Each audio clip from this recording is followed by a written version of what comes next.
Well, how are you guys doing today? It's your friendly neighborhood Double D, sneaking in a quickie before the weekend. That's right. We're going to revisit our old friend, Asteria, the autistic paladin. All right, so this is from an article in Polygon.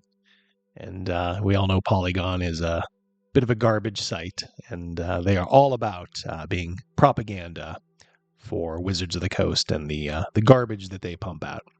So this article, Dungeons & Dragons, introduces its first canonically autistic character. Designer Mackenzie DeArmas discusses putting a little bit of herself into the game. And if that sounds familiar, I did do a video on it. I think a lot of people did when it kind of first broke out, that her character, Asteria, is going to be the canon creator of the Deck of Many Things. And it all ties into a big product release, which we will get into here. So I figured I would give you my thoughts on this article real quick. Wizards of the Coast is closing out the 10-year run of the original 5th edition D&D rule set with a bang. Can we really say that? A bang? I don't know. Sending several highly anticipated new books into the world ahead of its planned 2024 revision. While Phandelver and Below, the Shattered Obelisk, and Planescape represent traditional world-expanding splat books, the company's October release is something new. A singular product based on a storied magical item called the Deck of Many Things. I know Phandelver was pretty well received when it came out. I never ran it or even read it. But yeah, I remember the original Curse of Strahd, which I did run. I thought it was actually the original one was actually a pretty good adventure. I think that's how they started. I'm not sure these other books are gonna necessarily ring out the line in high style. The Deck of Many Things set seems more like a prop at first glance. Well, it is. It's just it's propping up a profoundly untalented designer. We can at least say that. It includes a deck of tarot-sized cards to represent the magical item itself, which is a fantastically powerful collection of quirky magical spells and items. The box set also contains a book called The Book of Many Things. Like many modern releases from the D&D team, it's written from the perspective of a fictional character. Asteria is described as a, princess turned paladin, and like Xanathar, Mordenkainen, and Tasha, Asteria chimes in throughout her book with commentary, jokes, I bet you those are funny, and other little flourishes meant to make it fun to read on its own. Well, first of all, I don't like that style of these books being written from the perspective of a fictional character. I guess it probably maybe started with Volo, right? I don't know, it just never really grabbed me. I'm there for information. Just present it in a straightforward manner. And that doesn't mean you can't have little bits of, fiction kind of splattered throughout. Sometimes, there'll be little sidebars that are written to highlight what is on the page, from a fictional or story perspective. That's not too bad. I also like how they immediately just install Asteria, along Xanathar, Mordenkainen, Tasha, all this stuff. Well, cuts right to the front of the line. And here we see, this is what you get. See the artwork here? It's not very inspiring to me. They've really gone for, I think it's termed maybe like the bisexual lighting, the blues and the pinks. If you look on the book, so many of their releases, they all seem to look alike now, don't they? There's no edge to it at all. Even this goofball dealing out the cards, I want to punch him right in the nose. According to designer Mackenzie DeArmas, the choice to make Asteria autistic was the result of serendipity, a happy accident that evolved from an organic creative process. The idea of being friends with a Medusa is hard, but, according to DeArmas, could be easy if someone doesn't want to make eye contact. They think like children. As I think I highlighted in my video on this about a month ago, she's only been playing D&D for about 5 years, and she's now a designer. Now, you may think she was the top dog here, the way Polygon is pumping her up, right? I mean, this is the only person that they're talking about and to. But there may be a little surprise at the end. Let's wait and see. DeArmas herself is autistic and was able to incorporate a lot of her own experiences into the character. So it's a self-insert. Okay, it's telling you right here. Asteria is Mackenzie DeArmas. And I've seen some of Mackenzie de Armas's Twitter, and despite her being autistic, she's a bit of an asshole too. And yes, you can be both. She whines about, white guys, cis white guys. Okay, so she can't hide behind the skirts of being autistic, and then take shots at a large part of the audience and think that she can get away with it. It's just not going to happen. For instance, there's text in the book that mentions Asteria's hyperfocus on a puzzle to the point of forgetting to eat, as well as animosity toward a particular character for breaking Asteria's fidget toy. Should I go on an as-style rant about fidget toys? Unbelievable. It's like if the NFL turned over their league to a bunch of fourth graders, who just were playing pickup football. Here you go, boys. Tell us what to do. It's not just a little ribbon that's put under her character, de Armas told Polygon in an interview at this year's Gen Con. It permeates all of her actions.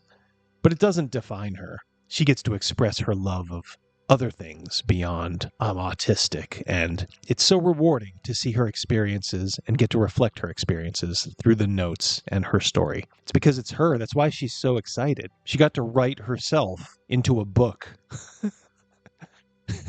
Crazy. Now, they know they can't get away with not mentioning Gary, so they'll always put in this little blurb. An original creation attributed to D&D co-creator Gary Gygax himself, the Deck of Many Things first appeared in 1975's Greyhawk, which has yet to be fully reimagined for 5th edition. You can take your time there, by the way. One less thing that you guys can ruin is going to be a good thing for everyone. But more than just giving new life to an old artifact, the launch of the Deck of Many Things is expected to appeal to many of the new players suddenly being introduced to the hobby. They represent a very different kind of community than the traditional white, male, neurotypical player base that for many people is the traditional image of a D&D player. Boy, the typical D&D player. I wonder what that could be. This is not the face of the hobby anymore. And I think there's been mistakes made in years past where people assumed that D&D players were all, white dudes in a basement. Which has been a faulty assumption for a lot of years and gets more and more false every day. And so it's, in my viewpoint, honestly, guys like me can't leave soon enough. Today's D&D is more welcoming to everyone. It always was, you liars. As noted by organizations like Baltimore's Child. What the hell is Baltimore's Child? The School Library Journal. Oh boy. And Australian advocacy group Autism Actually, which have all explored the benefits that tabletop roleplay can have for individuals with autism, talking about how the game table is now a therapy table. Whether you like it or not, it's a therapy table. This thinking is directly in line with de Armas's own experience in the hobby. She said when she began freelancing, she was told that D&D was actually bad for autistic individuals due to the social aspect. I decided to come out as autistic because I wanted people to know that those people were wrong. This feels like a wonderful next step for me, and for making this game really reflective of all the wonderfully amazing people who play it. Well, except the white males that you despise. You couldn't even keep it out of an article. The hook for de Armas is in the way that Asteria can find empowerment through her neurodivergence. I mean, she's crazy. Not in spite of it. Asteria is as capable as any of the other previous characters featured by the D&D books, equally able to make a roll of the dice against a god or a demon as anyone else. I don't know what that means. All right, closing up. It resonates so much with the idea of the cards being a thing that you use to change and alter fate and challenge the perception of what a story should be. And that resonated so much with my own journey, with accepting what my identity meant and how people had perceptions about me and how I wanted to rewrite those. She is not writing this for the audience. She's not writing this for the player base. She is writing this for her. As noted several times, this character is a self-insert.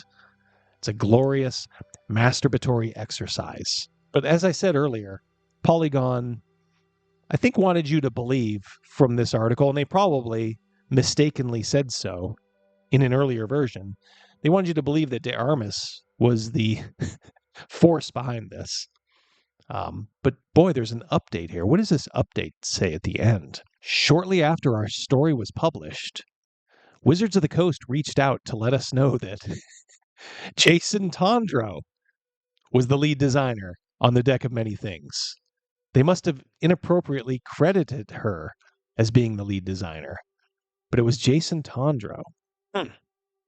Jason Tondro. Well, I bet you Jason is probably another minority, probably someone who's more representative of the new player base, right?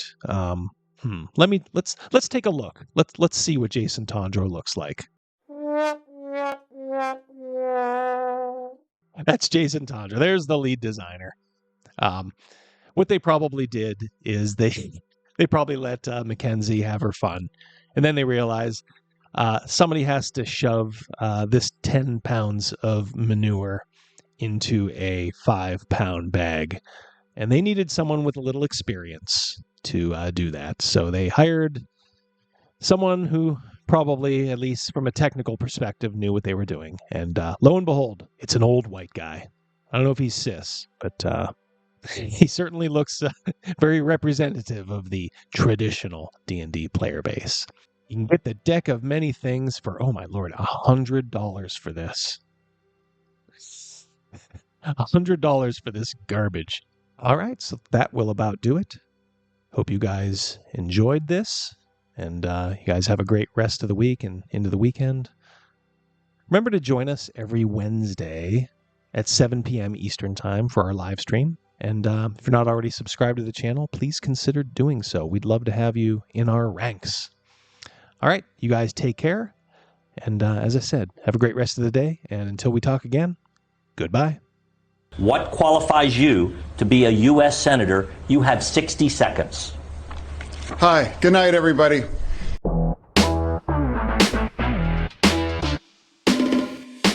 Hello there. I want to take a few moments to thank our sponsors who are providing you guys a very special discount just for being a fan of this channel. All the sites and discount codes, just for you, can be found in the description of this video. Our old friends from Neckbeardia offer a great variety of products, from awesome miniatures to supplementary RPG material, and even their own RPG rule sets. You just never know what new thing James is going to be cooking up over there, so make sure to bookmark their site and check back often. Crud Forge makes 2 great games that aren't afraid to poke a little fun at the people who, quite frankly, need a little fun poked at them. First is the quick and hilarious Virtue Signal, the game where you play a social justice warrior trying to attract followers to your cause before the other players can tear you down. Then there's the mammoth Portland Occupied Zone, or POZ.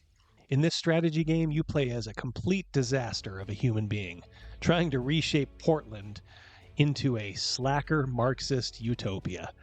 Bring a few friends and warm up that throwing arm for some Molotov cocktails. Folks at Power Up Paradise are taking care of you with both a protective phone case and, when you flip it over, an ingenious Game Boy, which is built right into it.